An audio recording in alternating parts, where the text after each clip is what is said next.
We've had great individuals like Sam and Kyle who have really been attuned to policy. How do you talk about policy? And sometimes I think the work in the policy arena can be sort of overcome with jargon.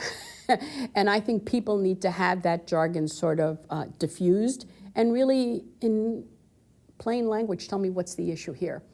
How do we say or position our position really moving forward so that Mary and Diana can understand it and we don't have to have a degree in policy to understand what we're doing. And I think that partnership that you talked about earlier between CMF and M&A has been really a lot around the policy issues.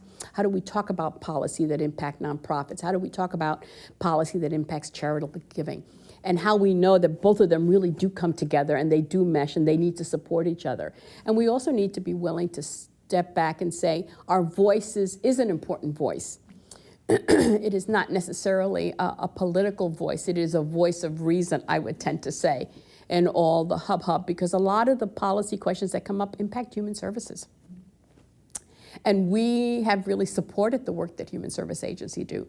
Foundations and philanthropy have always been really the backbone of how many of our community issues are being helped and supported by that work. And so it is human service areas when you look at needs that people have. And so I think it's really critical for us to realize that we have been very fortunate, that we've had great leaders. Even going back to Governor Romney, he was on the board of the first Commission on National and Community Service. And so he gave us a voice.